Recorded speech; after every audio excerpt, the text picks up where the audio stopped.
On behalf of BC Hockey, I'd like to welcome everybody to our officiating seminar this year. Lots of people that I recognize from rinks and games and other seminars we've done in the past, so thanks for joining us. For those of you that I haven't met, hopefully we'll have some time to chat over the course of today and tomorrow morning. But I'm Sean Raphael, officiating coordinator, referee-in-chief for BC Hockey, and Larry Kraus is with us today. He's our development facilitator in our program. And many of you see him around your rinks in capacities in our mentorship program. We'll be sort of taking you through our agenda today. We've got the session today set up into sort of 3 segments. We're going to start, those of you that were here last year, in a similar manner to what we did last year, with a sort of open discussion, hot stove with our guests that I'll introduce in a second. Just sort of open dialogue about officiating in general. We're going to have a guest speaker about halfway through from the coaching program. Aaron Hoffman, he's our coaching coordinator for the branch. We're going to have a quick discussion on cross-ice hockey. How many people were at the general session yesterday with the Corey McNabb from Hockey Canada? So those of you that saw that saw a really good presentation on the initiative of cross-ice. And as many of you know, BC Hockey's sort of been the pioneer in our national program to really institute mandates for implementing cross-ice hockey. And so he'll be a resource for us, and we've been working with him and our coaching manager out of the office the last year to find ways for us to quickly integrate officiating into it at the ground level as it becomes a part of the development program. So some good opportunity to speak to him about any questions that are maybe non-officiating that come along with that cross-ice program, and then what we can look forward to with it overall for our own development in our programs. And then we're going to close the last half of the seminar with a bit of a workshop. We're going to break down into groups. I've got some discussion topics for us to explore and really sort of move us into not just next year, but sort of the overall vision of where we want to take our program at the developmental level, and some things on ice, off ice, technically, and overall program-wise that we can work towards as a group and strive to make everything just that much better as we continue to move forward. So to our guests, I'll have them introduce themselves very quickly, but on the far side, Nathan Van Oosten and Evan Fryer, and I'll have them just quickly say hello and give a short little introduction to themselves. Yeah, my name is Nathan Van Oosten. I'm 33 years old. I officiate in the Western Hockey League and supervise Junior B for BC Hockey. And yeah, done about, did I say 11 years in the Western Hockey League, and yeah, I'm excited to be here. This is good. Evan? My name is Evan Fryer, and I'm not a hockey person. I'm a soccer official. I referee in the USL Pro League in North America, and I've been doing that for the last couple of years, just starting that, but refereeing in general for 12 years from Victoria, and a teacher as well. So again, as you know, those of you that were here last year, we had good dialogue, and soccer has been a sport that's really intrigued me from an officiating standpoint, and we had guests from baseball and football and lacrosse and basketball last year. And soccer was a sport that, after seeing the engagement we had with that group, that's really excited me about different things that we can explore in the philosophy of officiating. So I'm really glad to have Evan here, and Nathan, one of our most decorated officials in our province. So we're very fortunate to have Nathan here with us, and some of the experiences that he'll go in to talk about, just even in the last couple of seasons that he's been able to be a part of, really sort of demonstrate what some of your officials can strive for, and where they come from in our program. So I'm going to turn it over to Larry and lead us through this first part of the session. Thanks, Sean. I appreciate that. We have a small enough group this morning that we can quickly go through the room and introduce ourselves, because I don't know everyone in the room. Sean gives me the opportunity to travel around the province of BC, and I get into most of your arenas, but as our friend from Nelson brought to my attention this morning, where were you this year? So there are some places that I haven't been to this past season. Look forward to getting to those Hint, hint. Nelson's a great place, Sean. You know, he's already given me his travel itinerary for part of the year, so. Good. Yeah. Thank you. And it's good to see my friends from Fort St. John, Dawson Creek here. My son, who is an aspiring, well, he doesn't like that word, he's a broadcaster, just coming out of radio and just going into TV, and he sent his applications out absolutely everywhere in the province.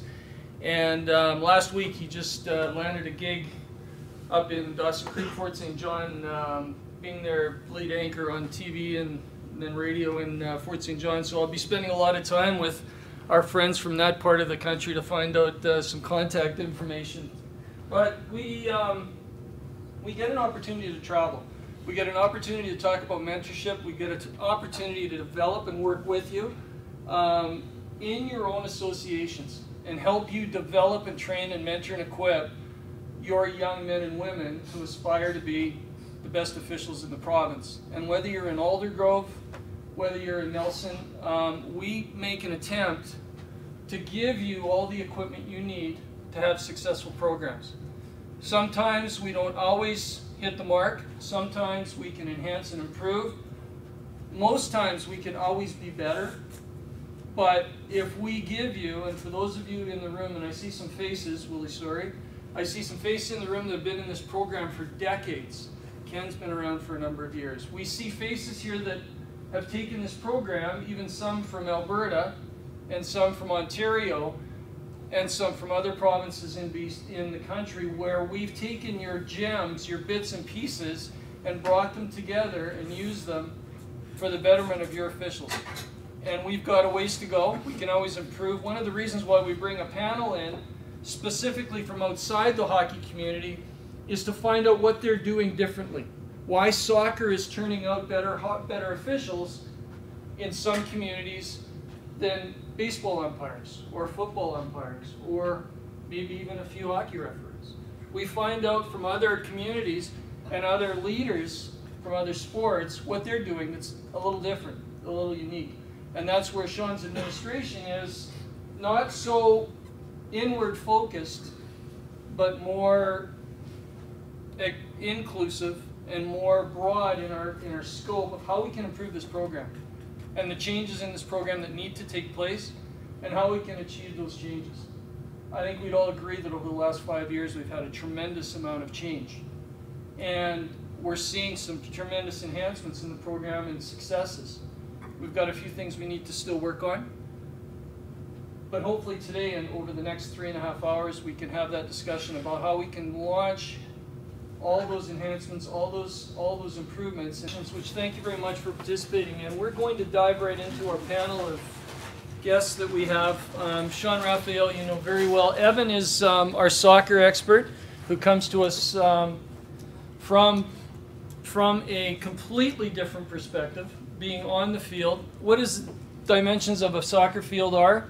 100 by 50 at least. It changes, but yeah, about 100 by 50. Okay. And exactly, because you know what's rolling around in my mind. Oh my goodness, we got 200 by 85 on most of our. Yeah, but yeah. Exactly, yards. Yeah. So Evan, your greatest challenge. Greatest challenge. Yeah. I would say continuous fitness. Just making refereeing a priority on top of becoming a teacher in the last a new teacher. And so transitioning from my professional life and trying to balance that with my professional refereeing as well, and making sure that refereeing is still a priority for me. Very good. So our friend from Kitimat is also a teacher. How many years have you been involved in soccer? 30 years in soccer. Started as a player? Yeah. Coached? Yeah. And now, are you an official in soccer as well? Yes. Instructor? I stopped playing in the men's league last year because I'm 60 this year, so I said, okay, I don't have to get 16 or 18-year-olds that's dying when I go home. Got it. Evan, you've had a similar career path where you were a player first. Yep. When did you make the transition from playing to officiating? So I think I was actually going to try to stop playing earlier than I should have. And I had a mentor that told me, stay with playing as long as you can. Because the more you play, the more you understand the player's perspective, the more empathy you can have for the players on the field. And so I actually didn't make that transition until I finished U21 soccer. So I played U21 Lake Hill soccer in Victoria, and as soon as that ended, I just switched to focusing on just refereeing and more the high performance refereeing at that age. Now, coaching is also on your resume? Yeah, so at the school I teach at, I also coach the senior boys soccer team there. Yeah. Would you say that your playing experience, your coaching experience has benefited your officiating experience, or vice versa? We've got a gentleman that is just new to the officiating program, is going to get certified in September. What would your advice be to him, who's an executive, who's a coach, who's a parent, who may or may not have been a player? What's your greatest advice to him as he's going through wanting to officiate for the first time? I think understanding people's perspectives is one of the biggest things for refereeing. So that's why I think what one of my strengths is being a player, being a coach, being a referee. I understand kind of what those people are feeling in the different moments of the game, whether it's the beginning of the game and the tone you want to set as a referee, or if it's at the end of the game and managing those heated situations, those game-changing situations. The more you understand what the players, the coaches might be thinking, the more you can kind of deal with them in a kind of a proactive way, I would say. Now, I like the word dealing with, because that's part of communication, and that's where we're headed next. Nathan, some of your peers seem to suggest that you're a 1090. And for those in the room that have ever been to any of the sessions that Sean and I have done the last number of years, we talk a lot in our new recruits that just come into a high performance program about being a 90-10. And what a 90-10 is 90% listening to 10% talking. So that when we go over to a bench and we talk to a coach, we're engaging, but we're listening. And we are improving our listening skills. So Nathan, I was talking with someone yesterday about the fact that you are an outstanding communicator. And the reason why you've had the success you've had, other than your physical fitness and your hockey IQ and your skating ability and your positioning and your awareness and your unique talents that you bring to the table, is that you're probably one of the best at communicating. What makes you so good as a communicator on the ice? That's a question. I would say, I'm given a unique opportunity as a linesman to have a kind of a different relationship with the players, and where referees, it's more authoritative position, and I can come alongside with a laugh or with a word of encouragement, or even just a funny joke or whatever, and you're just kind of given a different opportunity to relate to the players, and it's benefited me in a lot of situations. Having said that, I mean, even with the guys traveling on the road, just sharing a laugh, and just that's kind of who I am. I tend to be. I mean, Boudreau can attest, I'm a bit of a loudmouth at times, but I just want the situation to be light, and there's times where I definitely need to shut up and kind of let that situation play out, and the best thing at that time is to not say anything, and and it's just reading those situations. Yeah. Now, for those of you in the room that don't know, Sean in his humility will never say this, but he's, I would say, in the top 10% of all Western Hockey League referees currently active.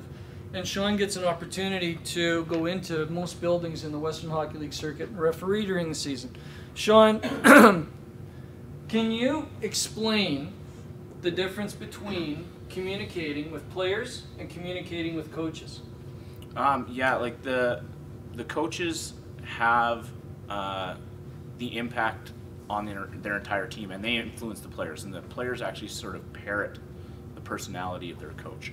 And there's a lot more calculation in the communication that a coach will have. Not that there's not emotional moments, but there's more behind than just what the words are interacting between the official and the coach. With a player, it can be a lot more raw and emotional and in the moment, and you have to make quick decisions in those moments on how to deal with it, and understand the personalities, because every player is different and they're going to deal with a particular play differently. So you need to adapt your communication skills, where again with a coach you'll go back to them maybe several times through a game, and you'll see them from game to game, season to season, and you have the ability to build a longer rapport and realize that what you say to them you're actually saying to 20 people, where you can have a little bit more of an individual conversation with the player. So I find one of the biggest transitions for a minor official moving into maybe a league environment as they move into high performance is that frequency you have with seeing the same players and same coaches again. And building the communication skills at the grassroots level allows them to find success when they get into those situations where they're going to get that familiarity, because it becomes innate, the communication skills to them, so they can have it be a real advantage to their tools. Nathan, most volatile coach that you deal with? Volatile coach that I deal with.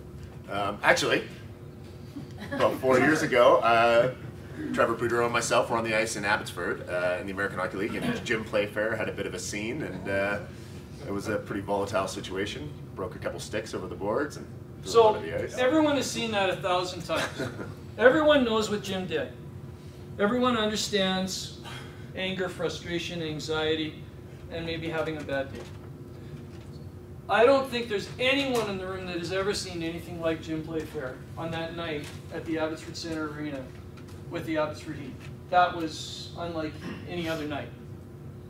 Trevor Boudreau, how could you have possibly, because that was a 3 official system. There was Mr. Koharski, there was Mr. Van Oesten, and Mr. Trevor Boudreau that were officiating that game. Trevor, how could you have possibly diffused that situation as an on-ice official? Because we just heard Nathan and Sean talk about communication and the communication skills, and I'm going to get to Evan in a second. Yep. But how could you, as an official, diffuse Jim Playfair going absolutely out of his mind ballistic? So that's a great question, Larry, and honestly, I don't know if you really could have diffused that situation entirely. Jim Playfair was upset at a penalty call. J.D. Watt was getting the 5-minute major penalty for hitting the goaltender.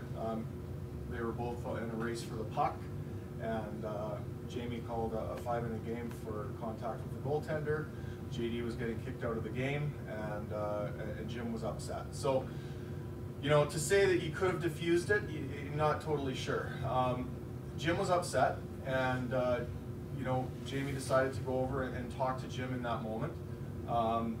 You know, if you don't go over and talk to him, he could have blown up anyways.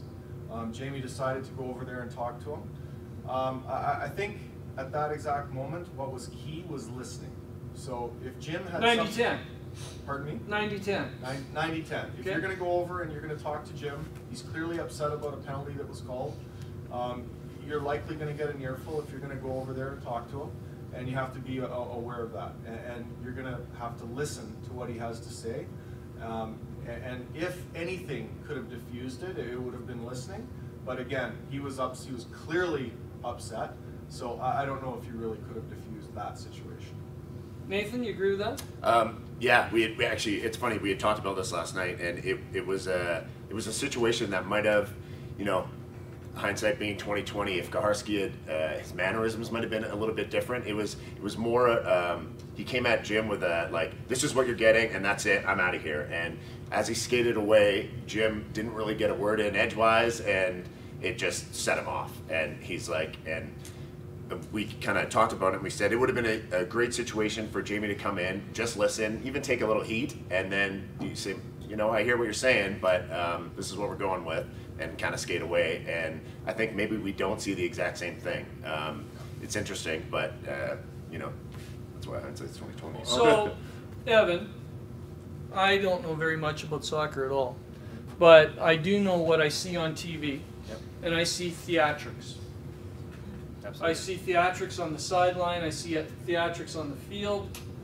So how do you communicate with players who are, can I say embellishers? Can I say verbally abusive? How do you keep those cards in your pocket and communicate with your other skills that you use in your classroom every day? How do you use those skills to communicate on the field? So I think, like I said before, that understanding the player's not frustrated at you personally as a person.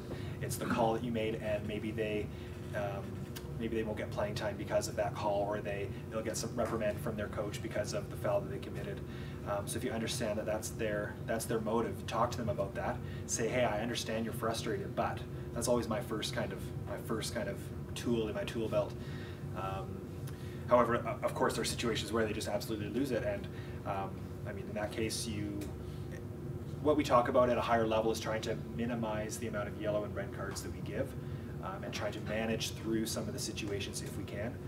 Otherwise, if you see a professional game and the kind of theatrics or the embellishment or the abuse, every single player on that field could have a card by the end of the game. So you're picking your battles and giving the yellow card or a red card to someone that really deserves it in a moment where it sets the tone for the match. So I think by giving a yellow card at a key moment and defining where your limit is sets the tone for the players. And if they pass that line, then you just give another yellow card, and that actually settles them down, I find. Very good. Sean, communicators in the Western Hockey League. First, players. The best communicators for players, and why? Best communicators, coaches, and why? Players, there's such a wide variety. I think that one of the best communicators I dealt with, no longer plays in the league, but Curtis Lazar, was a player who, it was all in his personality to start with, and he was a leader on his team. He was a leader on a national team for a reason, because he was grounded. I always thought he would have made a great referee, but obviously he was a way better hockey player than that to come down our road. But I think that his ability to listen, which is what is saying, to hear what we had to say, was great, but that opened the door for us to be more accepting to hear something from him. Because I think if you show that mutual respect and can build that rapport early on, and sometimes building it in the non-hostile situations becomes an asset to you when you have that hostile situation later, because you've already been through that process with them. And from a coaching standpoint, like we're right in the backyard of Don Hay, who is a very intense, experienced coach. And I just know in my experiences with him over the years, if he's excited about something, there's probably a reason for it, and there's a real rationale for me to listen. And he knows the game more than well enough to understand that there's a connected or a symbiotic relationship that we can have in a game to make sure that it goes the way it should. So again, I'm going to be more instinctively prepared to give him a moment to speak, because I know that he's going to have some real concerns that I need to hear, rather than maybe the coach that overreacts to everything and it makes it very hard to get the point across. And listening to what Evan was just saying sort of brought something that was in my head about engaging with just the sport of soccer in general, and it's the topic of communication, because I find, like, from the physical standpoint, you can see Nate and Evan, physical fitness is a key part of both sports in officiating. And I mean, you can see at the levels they're at, it's important, and they take care of that. And a communication standpoint, we are face-to-face in both sports with the players, but in a very different environment. The play fair moment. There's boards, there's players between them. The fans are probably going crazy and they're back behind the glass. In soccer, it amazes me. There's a chalk line on the grass. That's all that separates you from the coach. You're right immersed in the players, and for me, I have a support of a teammate in Nathan who's standing right next to me on the ice. But for Evan, he's on the field by himself in 100-yard by 55-yard space. And he's a lot more out on his own. Like you have your line judges, and I know in the minor levels, sometimes they're even volunteers. They're not even necessarily, anointed officials in the same way that we would be dealing in a team environment. So you can be out maybe a little bit more on your own, and that's where communication becomes that much more key, because you maybe don't have, somebody there to back you up. So recognizing those personalities is so important to communication. Again, building that foundation early on. With the officials just gives them an amount of confidence that's necessary to be successful. Excellent.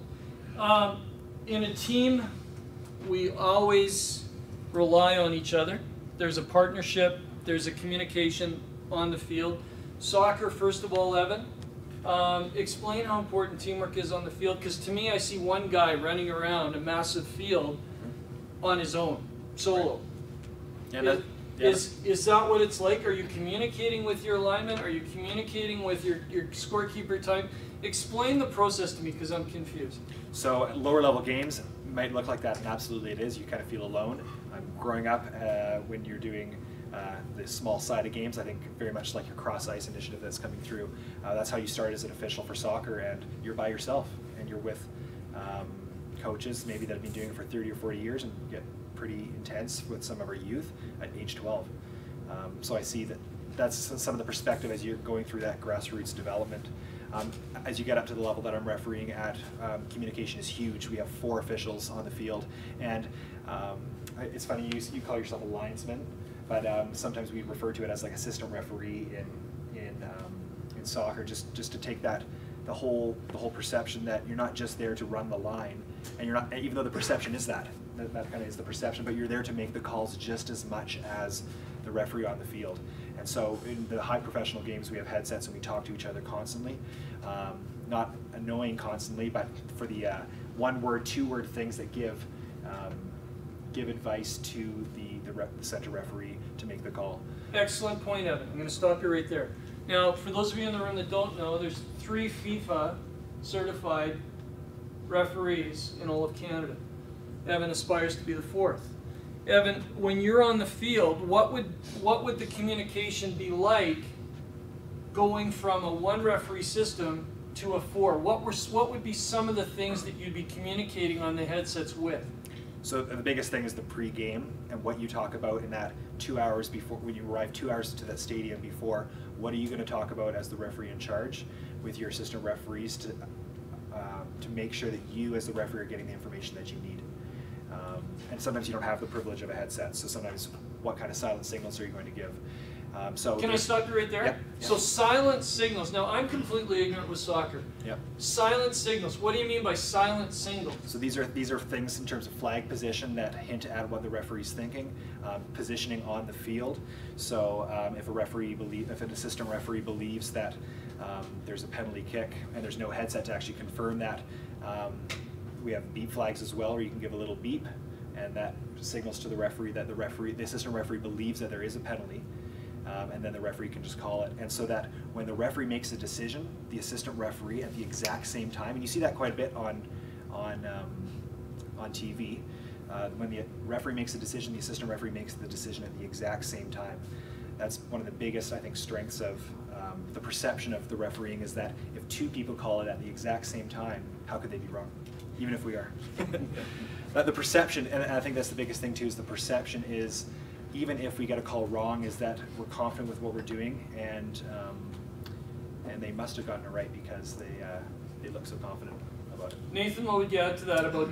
Because I can tell you, the one thing that keeps coming up when I asked your peers over the last 24 hours about what your strengths and weaknesses are, the strength that comes up over and over again from your peers, the ones that work with you day in and day out around the world, is your communication skills. I would say on ice, it would be just support and affirmation. A lot of times there'd be a big hit on the wall, and in the 4 official system, that referee's right beside me. So it might just be a simple, no, we're good, or hands low, or whatever it might be, or no high stick, or no stick, no pass, whatever. Those are just great tools just to instill a little more confidence in the referee as he sees that situation. And you know, as a back linesman, I'm given an opportunity to see a hit all the way through, and oftentimes, and it's such a key area of focus, we see the puck move somewhere else, and then a hit takes place, and so often we follow that puck, and we're like, oh no, like what just happened on the wall there? So as a back-end official, and this is something that I'm trying to teach a little bit too, is redirecting our area of focus and seeing a play all the way through. And it's the same thing with action in front of the net and watching for goalie contact, but yeah, just being support there for the referee. And then when we come together to converse about a potential call or a hit or a no-goal situation, it's just to be concise and straightforward and tell them exactly what I saw. And you know, unfortunately, there's going to be times where you just really didn't see it, or you don't have a great take, or you weren't really focused on that area, and that's kind of the nature of the game. But the times when you can just come in and be like, no, this is what happened, this is how I saw it, real quick, concise, and now the referee can make his decision based upon what you said. So. So Sean, you talked about communicating with players, you talked about communicating with coaches. What do you add when you're talking about communicating with your partners on the ice? First of all, I can't get out of my head yet the concept just sort of that was simple that you said, the assistant referee title. Like that's really sticking with me just in the moment here, because I think that's the best way to summarize the relation that is required on a team of officials. Is that while we may have different responsibilities, whether we're in a 4-official system and there's 2 referees, ultimately we have the same authoritative impact on the game, but we do have different responsibilities. One of us is low, one of us is high, one of us is more concerned with bench play, line changes, down low, net focused, tight to the puck type of plays. While the linesmen, I know especially as linesman development, we really focus on training them to watch the game as an official, not just as, you know, your call is over as soon as the puck enters the zone. We need your set of eyes and your sight line and your perspective for our overall take as a group, because there will be some times where we have to come together and conference. And what Nathan was saying about being concise in those moments is what, as a referee, puts a ton of confidence in you, in your team, is the ability for somebody to be confident with what they're saying, and it makes it a no-brainer for a referee to take that advice and employ it in the game. Very good. Let's talk a bit about handling pressure. Now, Evan, I'm going to start with you because you looked down and faced the end of a gun barrel in a hostile takeover in a country that you were visiting. Yeah. You had to react when your life was flashing before your eyes with a tank barrel pointing at you and the people you were traveling with. Can you explain that situation? Yeah, so basically I was traveling through Egypt during the revolution in 2011, crossing through the Sinai Peninsula, and we were stopped as we were driving to the east coast towards the Red Sea, kind of around the Suez Canal area by I guess a military checkpoint that was kind of random. And there was a tank there, and I just remember this like 16-year-old kid in the turret of this tank, and just the ability to do who knows what. And in that case, like you talk about 90-10 or 10-90, for me it was 100% just listening. there was no 90 there. You were just going to be, but also at the same time exuding a confidence, which I haven't thought about until you asked the question just now. But I think even though I was listening, there was still a confidence about me that said, I'm here doing traveling. I'm not here for any other reason. And if I was to act not confident in that situation, there could be kind of some, because the guys kind of stormed our vehicle and took us out and checked our passports and everything. So nothing ended up happening, but obviously frightening to be in that situation. So 100% listening, but there was still that confidence about you, I guess, which is interesting. Yeah. How much is body language? How much is posture? How much is eye contact? And you talked about 90-10 going to 100% listening. Yeah. How much of that is that? So I think really, especially in a stadium game where, like Sean was saying, you're in the middle of a field by yourself, it doesn't really matter what I say to that one player sometimes. Sometimes it doesn't matter what I say at all. It depends on what I look like and what the perception is that I'm giving to the other couple thousand people in the stadium, or the coach, or the rest of the players on the field. I could be saying, how's your day going? But my body language tells a story to everybody. Now, we've all heard, and one of the things that we discuss in the room pre-game is never ask a question unless you know the answer. And it's a little trick of what we do when we approach the bench, understanding a coach's perspective and what question he may or may not ask. And as we work more and more games, you come to realize that there's only a script of 5, 6, 7, 8 statements, comments, questions that come out of the mouth of coaches. So we're usually prepared when we're going to the bench for whatever question is pulled out of the coach's pocket. So you combine that with preparing going to the bench, with breathing exercises, and preparing yourself as you're approaching the bench.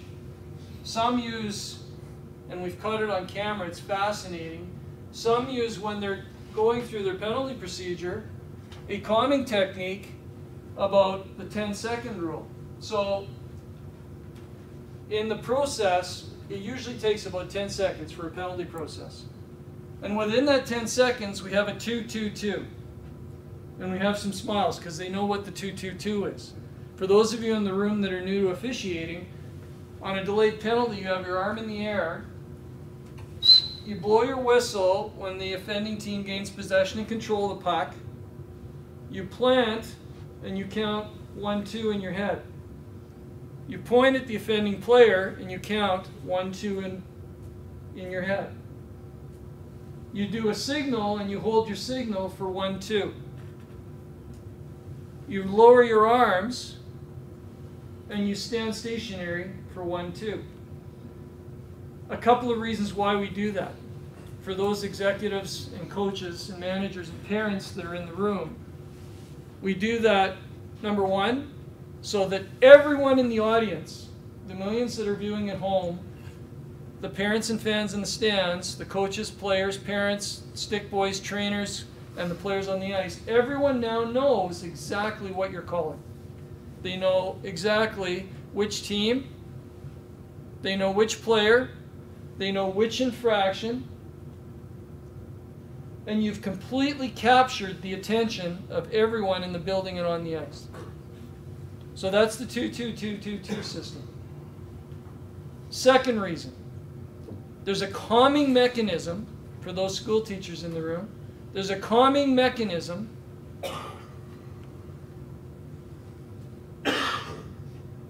I got your attention? There's a calming mechanism when you stand in silence. There's a calming mechanism when everything slows down. Not just for all the participants on the ice, the Jim Hillers, pardon me, the Jim Playfairs in the room. I don't think I've ever seen Jim Hiller lose it.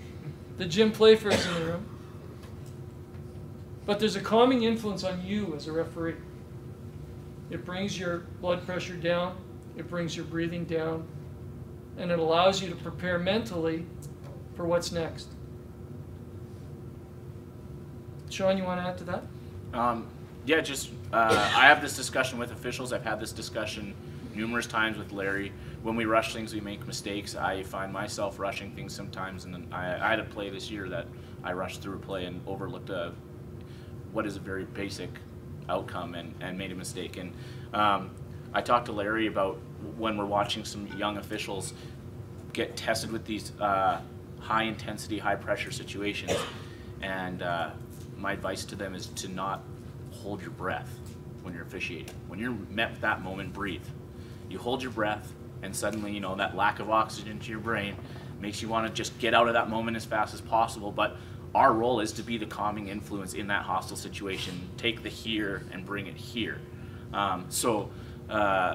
Taking that moment and having that procedure in place, and again, it's the role that everybody in this room plays, is making it innate, making it natural, making it something that is completely second nature to these officials, because when they go out there for the first time, every game that they go out for in their first year officiating is the one that's going to make the impact on them. They're doing something absolutely new, seeing something absolutely new.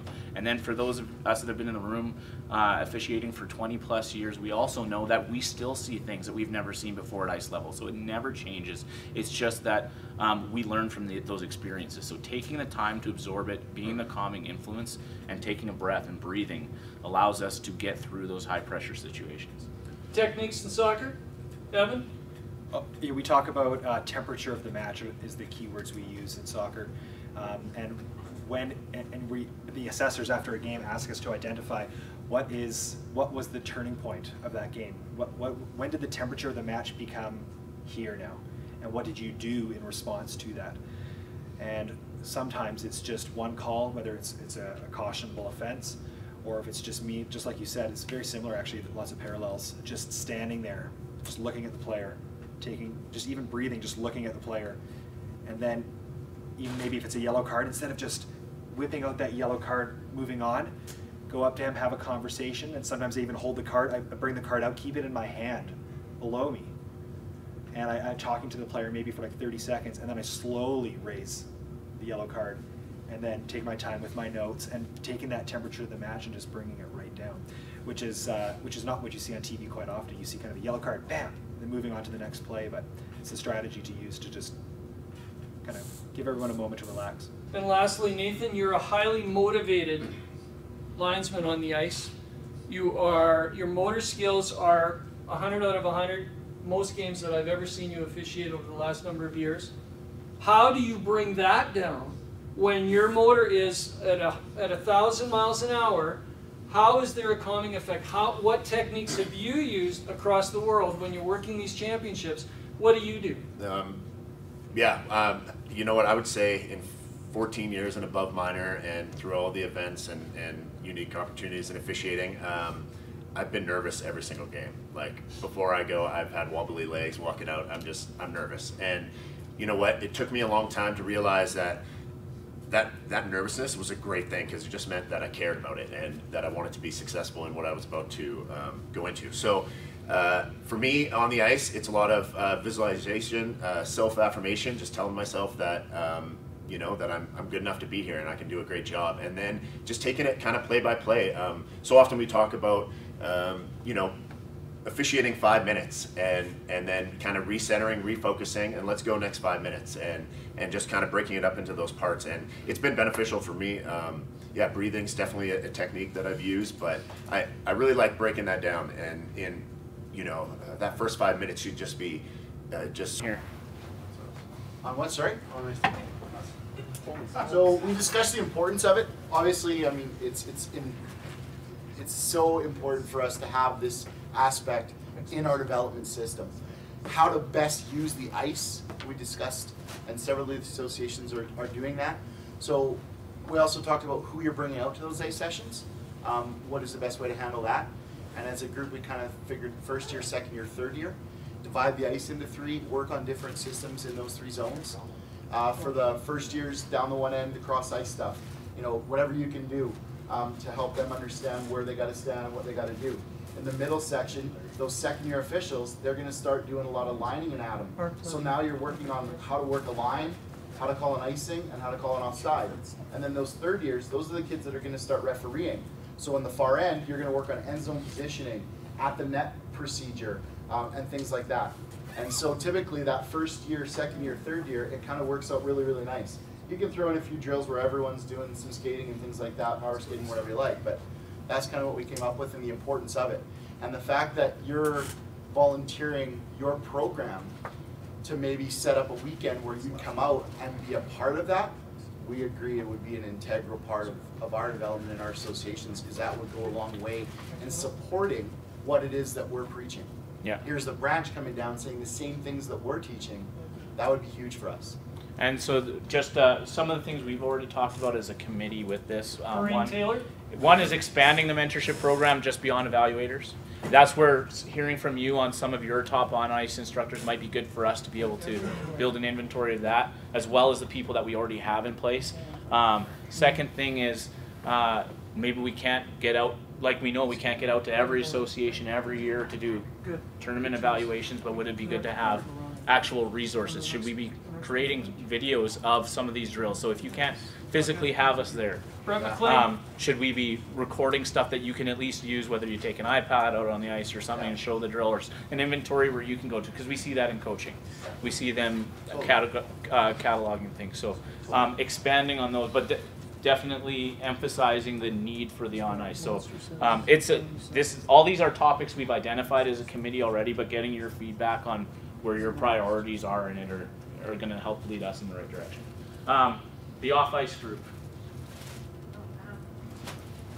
So some of the suggestions were having it minor official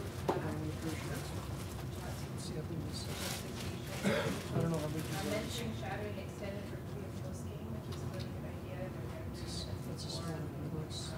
They're talk about the game ahead and then evaluate the game.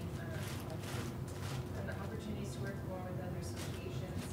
The officials night was mentioned. But maybe there's other opportunities to have associations work together and plan a little bit, so officials can talk amongst themselves, so they're not just separate entities. Pick a rule and chat with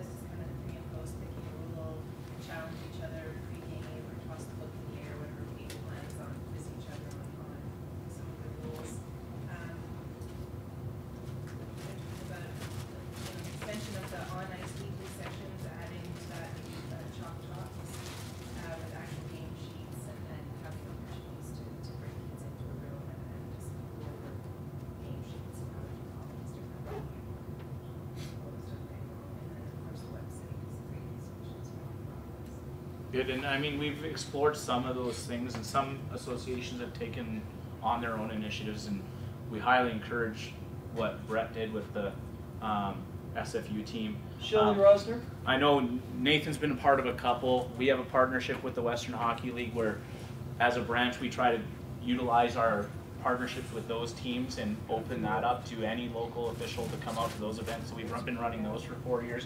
Most of that is still our officials going to the above minor official, getting some of that one-on-one time. Your comment was a bit more of the reverse, was if they have opportunities to come in, and there's definitely those opportunities. So if you have those initiatives, whether it's through the coordinator locally, through Larry, through myself, if you have an event that you just need personnel for, let us know, because we have the network in place to source out these people to hopefully set something up. And collaborating with local associations is important because you can get a lot accomplished maybe with the less need for personnel by combining those resources.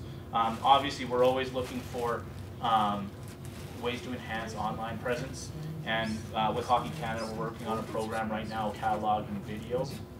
So we want to be able to have that accessible down the road through Hockey Canada, where we know it's standardized as well. So trying to make that accessible. We've experimented with online quizzing and that kind of thing with the above minor program, and we want to see if there's a transferable rate for that at the minor level to again give local associations resources there. So taking those priorities to our committee will help steer us in the right directions on what needed attention as well.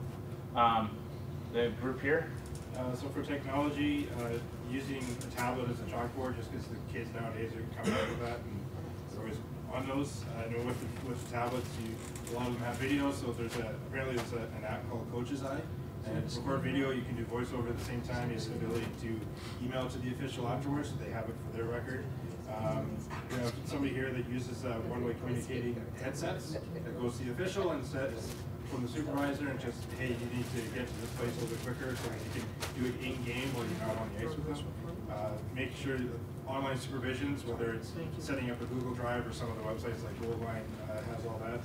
So again, it goes to the officials, supervisors. Tyler Goodall.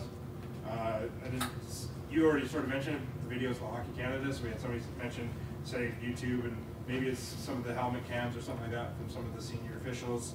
And then there's a Hockey Canada coaches app, so maybe something similar for officials. And then, again, you mentioned the website with just more information for what you need to work on to get to the next level so that you can start that at the end of the day. That's great. And then the last group here. Okay, we spoke about the video. Yeah. Right? About watching the video, we put show images of the younger known officials and speaking to players and coaches, and to have officials night pictures on, video of accomplished officials and where they started, like over here, and a welcome back message from Hockey BC. Mike Benzie. Message of tell your friends how great it is to be an official, and also a message of have fun, hustle, and work ethic. No, that's great, and that's the concept for this group obviously was to get those centralized focuses. Again, we all know what we need at our local level. The key thing I've learned over the last 5 years in a branch role is that it's impossible for us to give you the one tool that works everywhere. I mentioned that already. But if we can try to give you a central message that you guys can work off of and apply at the local level in the best way possible, we want to try to do that, and getting your feedback on that's important to us as well. So, Fred Rafferty. Larry's continuing the raffle here. I do want to thank Evan and Nathan again for their participation. Really appreciate your feedback and insight, and so thank you very much. We have some swag for you too, so your names aren't coming out of the tubes. But I just wanted to thank you on behalf of our program, and have you guys take each of these with you, please. Beautiful. So, thanks, Nate. Thank you. Appreciate it. That's great. Thank you very much. Yeah, appreciate Thank it. you for having us. Yes, thank you. Appreciate it. I want to thank Larry again for being Larry and doing what he does, not just in this seminar, but overall in our program. I know he's not unfamiliar to everybody here, so he's a real ambassador for our program. And I mean, I was the 12-year-old official on the ice with him in the stands, so I I've been able to reap the benefits of his presence, but I know he's been in a lot of your communities, and he's heading to a lot of your communities as well. So continue to engage with Larry and the rest of our team of district leads that work under his guidance, and he's accessible all the time and loves to engage in this kind of discussion. So feel free to do that. But thank you, Larry, for all the work. And I especially love engaging with brand new hockey moms that are just launching their young sons and daughters into our officiating program. So send me your questions. If I'm frustrating the heck out of you, send me the questions. We can fix it. Thanks to everybody here. I know it's somewhat summer, even though outside wouldn't tell us necessarily the same, but it's hockey's a long season, and sometimes it's blurred between the end and start of a hockey season. Larry and I signify the start of the next season as April 1st. It's a week and a half after championships and a week before we go into BC Cup. So I think we usually have about 3 days where we don't talk to each other at the beginning of April, but then it's right back into a new season, and right away we kick off April by taking the top officials from your minor programs to our BC Cup. So we're inspired every April for doing that. So thank you for the development you're doing at your local association, for providing us the opportunity to have a good April and kick off to every year. Kelly Corbett. And for the preparation I know you all have ahead of yourselves going into September to get this next season off. We're going into our 100-year celebrations as a branch overall starting in February, and I know those of you that were at the beginning of the AGM here saw sort of the unveiling of that identity and the anticipation of World Juniors coming, and it's a real exciting time for hockey in our province in general, and there's tons of possibilities within our officiating program. We had female World Championships here in Kamloops 2 years ago. We had all 3 levels of female championships here, and female officials from around the province came to that. And that's a new embarkment that we're going down in our program, is really establishing a female development and high performance program. So the last person I wanted to recognize before we split today was Jackie, who's mentioned already that she's helping us lead down that new road.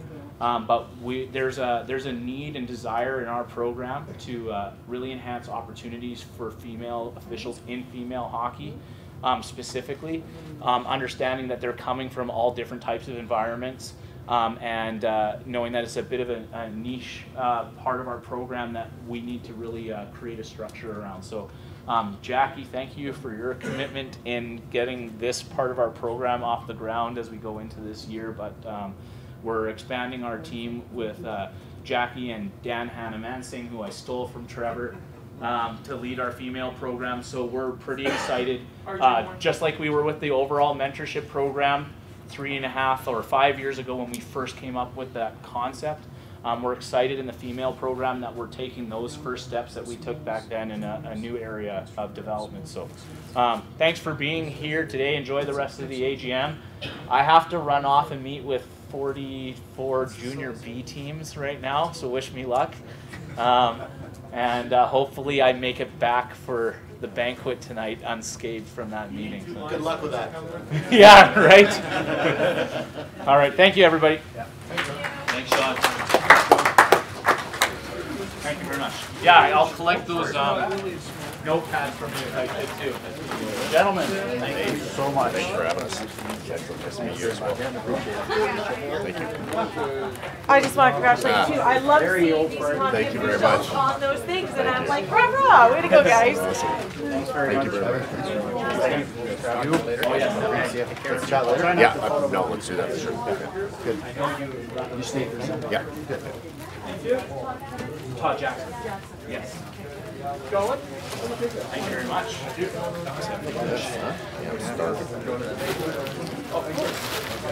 Anybody else have their notepads? So there's the Silver Skate Canucks. It's lunch is coming up at like noon in that main banquet hall. So you guys are, I don't think it's assigned seating, to be honest. I'm going to miss out on that, but there's an opportunity to have a meal. I don't even know if that one's tough. cafe and you just sort of sit around or whatever. But social, You gonna go to it? social 6 o'clock, I think. It's on all those agendas out there. I think it's 6 o'clock. The informal social starts for the banquet tonight. Your tickets are here, and then we'll have assigned seats front third. I don't know where they're situated, but dinner will actually start at 7, and we'll be kicked into that whole process. So We'll see you then. yeah, I'm gonna I'll run catch up up to the with room you and I'll see you downstairs. Same here, yeah. Cool. How fun was talking to those 44? Oh yeah, thank you very much.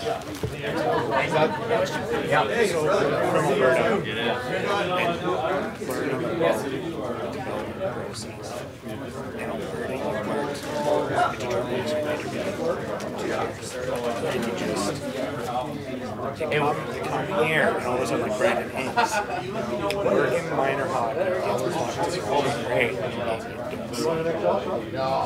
Is that that's possibly going to change? Well, so that junior A is an anomaly for us right now, and it's we don't want to stop it from being given opportunity. No, we really, as a branch right now, have absolutely stayed here with Wall Street, unfortunately, and we would like to. Really, what we can do is best prepare them for getting pucks and trying to put them through the model of academy with Okanagan or MML or the junior intercollegiate hockey, Thompson, whatever. Our model still goes that way. There is no set. You have to be this many years or whatever. Exactly. Like Travis, he's got rules, right? Like, recognize he's a 32-year-old ex-hockey pro hockey player, right? Like, we're not going to say you need to be in, right? But what I guess what I'm we know that there are some is you don't see Trevor anymore. You don't see him giving back. I mean, Mike does so much with himself, but if we ask them, they're there. Yeah. But there's no, like, I work juniors, and you had the requirement. I know in Alberta, like, we don't want to take that approach right now, anyways, where we say, like, I know Alberta's like, you supervise 9 games, you don't get the playoffs. Yeah, you could be the best referee in the league. We want them to. There's no point in us developing them all the way to get there and then saying no, but we're going to take all the opportunity away if you don't get it back. And I look at it and go, I totally get that. But there's no give back. Right. So how do you... With our most of the, to be honest, like the and such, like we're bringing them in, we know they can have experience so much. Exactly. We're going to use them there because it's good for those officials to get that experience. That being said, maybe Kevin, whoever else, and maybe the people they're working with now and just working back to help us. Maybe I can help the next Carson or whatever. And again, only this one game. But I always found seeing my counterparts in Alberta coming through the system, like, man, I gotta get 3 more evaluations in before the playoffs, otherwise I'm done. And I'm like, they're not pestering me to do supervisions, they're letting my on-ice work speak for what I'm doing, but I'm still giving back because my perspective was I was always good to just watch a game every now and then. Yeah. But we know that they're going to be already. Yes, thank you. We already know they're going to be. Kelowna is a really good place because you've got quite a few, so you can spread out the work a little bit. It's not necessarily like how he's their everything, right? Which is good to have somebody still. And then there are areas that don't feel like it all. And they're like, man, it'd be great for us to have an NHL or a hockey guy or whatever come out. But we don't have any at all. But I'm still in the frame of mind as an overall program that we don't want to mandate. And I don't think mandate. I mean, you're right. I mean, I was out of Duke, and I was fortunate enough that, you know, Camille was like, you know what, just watch some hockey. Well, like you said, get yours in. I think that was because right. Our mentorship program as a branch, right? But it's there's a recognition of that. I said this to coaching group. Like one of the coaches said, why do referees even get paid? And I'm like, really? Like, you think anybody would go out there if there was no type of incentive, especially when you start? But I said it's really hard for us to try and recruit top officials or good quality officials to mentor without being paid, because they spend 20 years in our program, get paid for the work they do on the ice, then they ask for the next 20 years of their life to do so completely in a volunteer basis. You're always going to have somebody that's willing to do it, but there's an element of quality that you want to build, and it does take investment sometimes in that. But if you're investing in it long term, early on, and they bring some of that in. And I guess that's where we're talking like with Mac and Bryce. You know, like I said, the Mac, I guess you put in all this time, you just want to see the results. And he said, look at ours. I was like, how many times I seen ours 3 years ago? I remember seeing him 3 years ago. Every day, on Friday, Saturday, Sunday, 4 or 5 times. I thought the kids were sick of me. Yeah. But you see the potential that he's there. And now, just because like Max said, maybe you get him, you get Matt Hoffman. Yeah, see, but that's what we wanted. And that's good to hear. And in 4 or 5 years, maybe just like you said, there's that culture of, well, Kelly was like for me. If we can make it as organic as possible, that's the best way to do it. Now, at a branch level, to be honest, we're trying to recruit your recruiters. We're trying to recruit your developers. Like, I want Bryce actually on my team as well. I was going to ask you how to. I talked to Bryce already this summer as well, and I said, like, if it's not you, I want somebody else in Central Okanagan. There you go, right? But I had a discussion. Actually, we wanted to bring him to BC Cup. He wasn't available for it. He was out in Calgary at the time. But I talked to him when he was on vacation. I spent a couple of days with Bryce, and he's been in our mentorship environment as well, so he's familiar with that. But like, I wanted to bring him on board because I know that he can drive our initiatives and into our branch program. But you're who I'm looking for from him as well, right? Gord, same thing. You know, Larry and I got a great letter schedule. I work in the golf industry, so you know, and that's why I said to Bryce, I'm like, I have no problems going and sitting, and being at the rink and interacting. How well do you know Sean Anderson? I've done some stuff with Sean, and actually he made a comment. Getting hold of Sean is like herding cats, but it can be, well, it's maybe it's because I have the same first name, or he knows that. But I said to him, I said, I would be more than happy to take a more active role. You know, I'm in the above my role. I've been there, done that.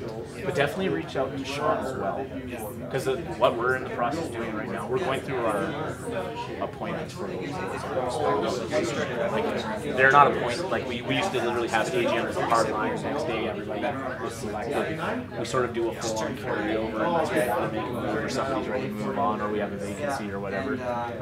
But reach out to Sean and tell him that you're interested in that role, because we definitely want to. What's that? Like a mentorship type of role. Like, if you're already doing it at your local association, our first thing is, for as much as I was bucketing Trevor about stealing one of his top guys, I don't want to take away from any local programs and say, hey, you got a great guy there, let's take him, and then suddenly falls apart. Kind of like taking the junior A ref out of the association. Yeah, we don't want to take, you know, the foundational leg out. However, if you've got many pillars already holding up that program, and you've got someone who says, hey, he's looking for the next challenge, he's got the quality of, you know, helping out with the branch program, we'd love to do that and exercise that. So letting Sean know, because what I'm asking him and his counterparts to say, let us know who's capable in your area, or willing, or interested in your area, so we can see what we've got to start with. Right now we're at 30. We're pretty comfortable in a 30 to 35 range, but knowing that we want to maybe expand more than just game evaluation, maybe some on-ice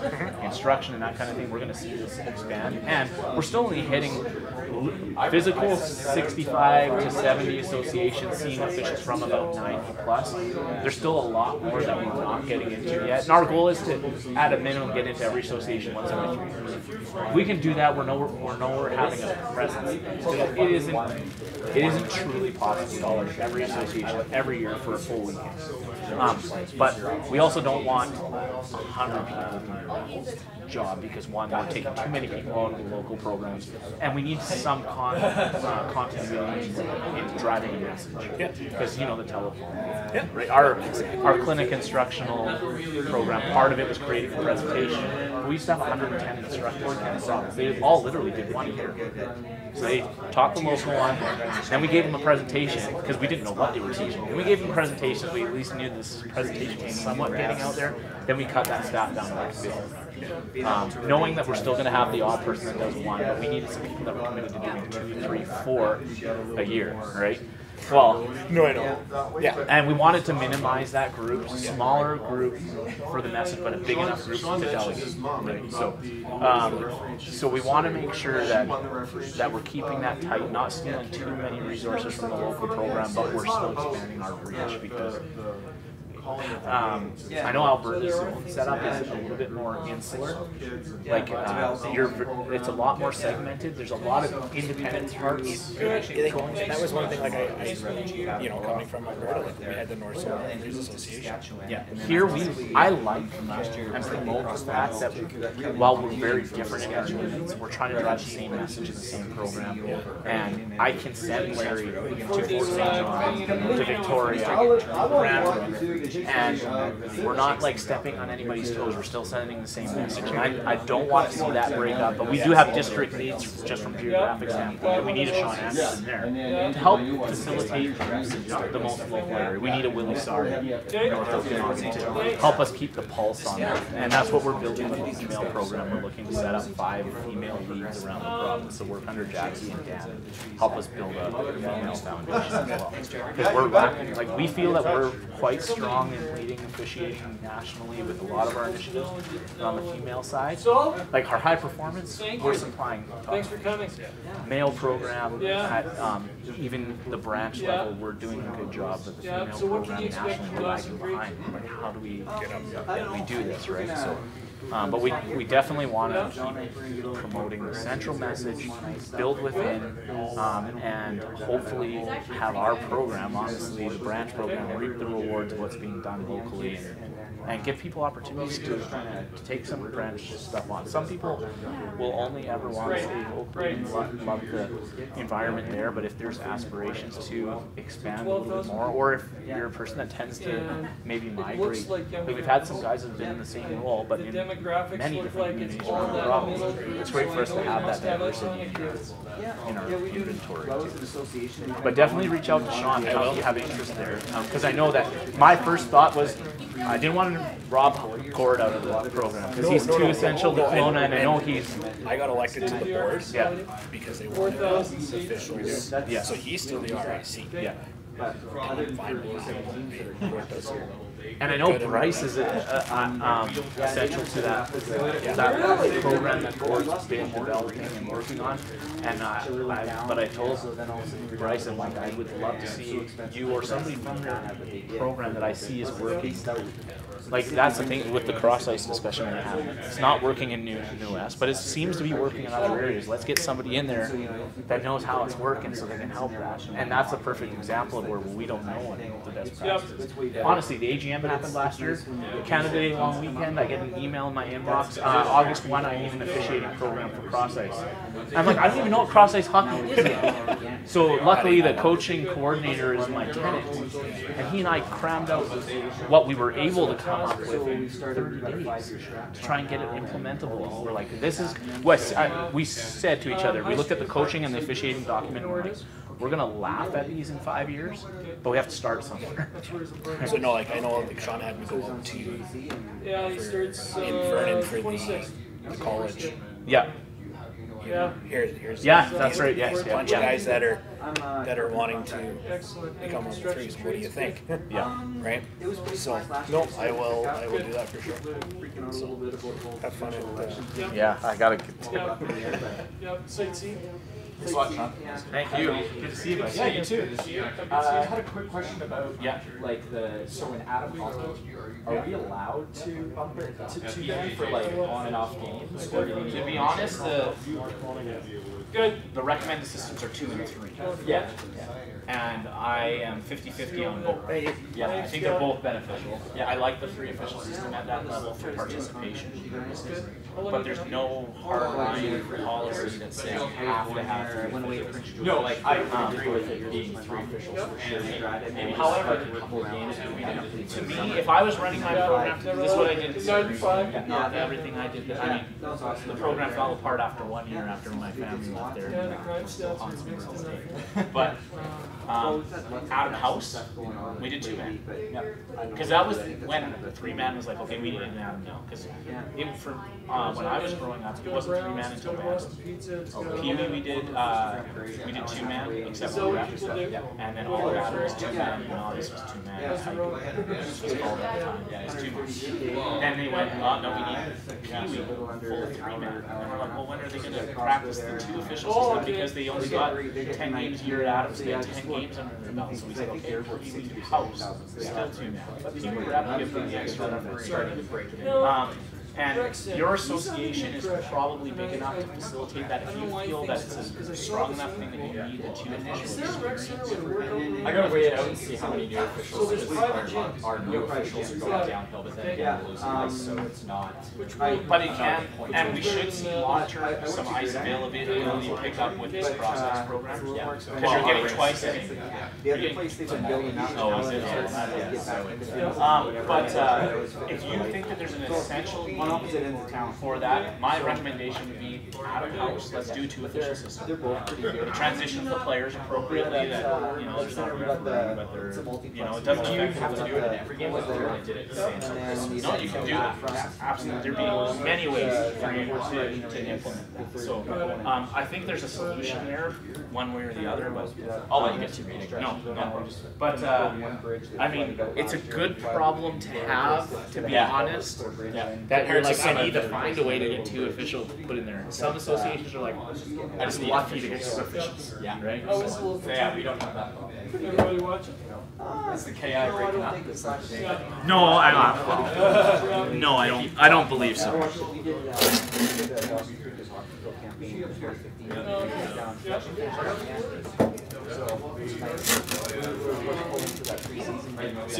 Yeah, see you later. But, oh well, Sandwich won that. Yeah. So you showing a quick question while you're trying to get out of here to go deal with the wolves? What do you got, zoom in the Kamloops or something? No, it's across the Enjoy. complex. Thanks for the information. Here's my Appreciate it. No worries, anything more? My info is all on there on the website. Thank you. You bet. On board. It's the Winter Club? The Winter Club. Yeah. Now they don't have cross ice, they have small ice. So I come into the rink and I see 2 coaches shaking hands beforehand, and then one coach comes over and says, well, I've got Sunshine Coast in here today and we've just made a handshake deal, no offsides and icing's in place. That's something to take up with the coaching leadership in the association, and I know that Aaron's directive is to standardize what the experience is supposed to be. Where they'll allow a variance right now is maybe in rink dimension if you got to accommodate that because the rinks are all different everywhere. But he doesn't want to see the programming veer too much. The problem is the mental at the Winter Clubs is I just paid $5,000.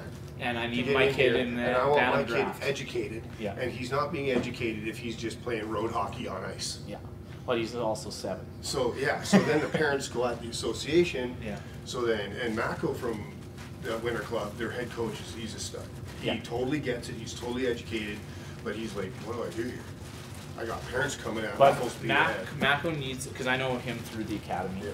He needs the support from the club to have him drive that initiative, because he should be the voice. Like, that's what he's there for, realistically.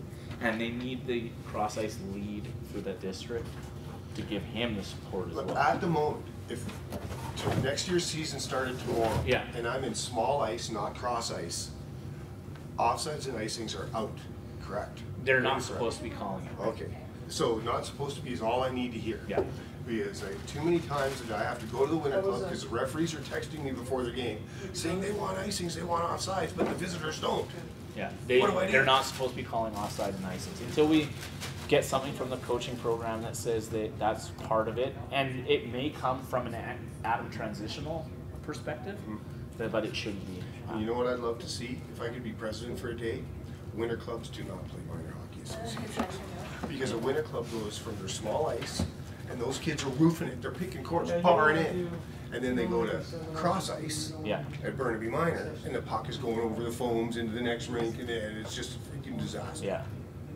No, it's, there's... Unless the association started to get more money, but not the foam boards in, the mini boards. Yeah. That actually clip together and make a rink. Yeah. Like and West they've even Van done the round corner and West everything. Van bottom, Yeah. and the rink looks totally sick when they're in place. Yeah, oh, it's no, like I've seen super it. school. It looks awesome. Yeah, but it's. But it's an expense. It's an expense, and it's uncharted territory, and it's a collision of many different philosophies right now. And again, I think everybody is sort of on board on the concept. They're not on board with each other yet on the delivery. And a bunch of these maniacs, like they're all my brotherhood, right? But they're big. Like, well, they did hockey 4 last year, then they had to go down to cross ice this year. Now they got to go back to it. Well, it's 1 year. Yeah. 1 year of confusion, and then nobody's going to know the difference. 2 years from now, when I was hockey 3-4 will never know there was anything else. When I was a first year Pee Wee, they put in hitting. Second year Pee Wee, they took out hitting. First year Bantam, I was hitting again. And then by the time I got to Bantam second year, they're like, in house only, we're taking out hitting. But that's the physical element of the game, and it flip-flopped for 4 years for me. Yeah.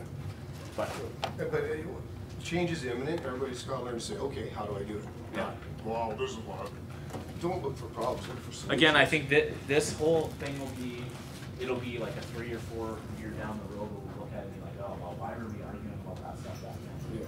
And it is going to be more standardized, but it isn't as standard. I think there are 7-year-old. I just sent my referee team and all their parents an email at the beginning of the year. Hockey 3-4 is going to have 15 different things go on this year. Get ready to not know what you're going to do at the beginning of the day and understand what you did at the end of the day.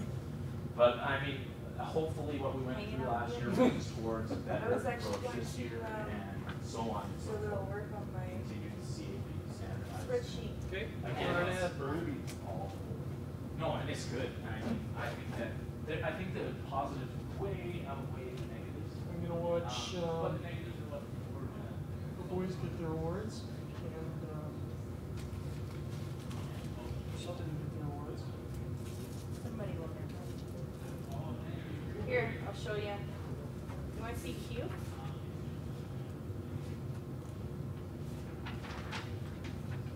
Yeah, this is just beautiful cars. Stuff. Right? It's just beautiful cars. If you notice, it has like a handicap. You did? It did. Why? Because I bought it from someone who needed to go through a hip surgery and a knee surgery. So you got a really good deal. I did.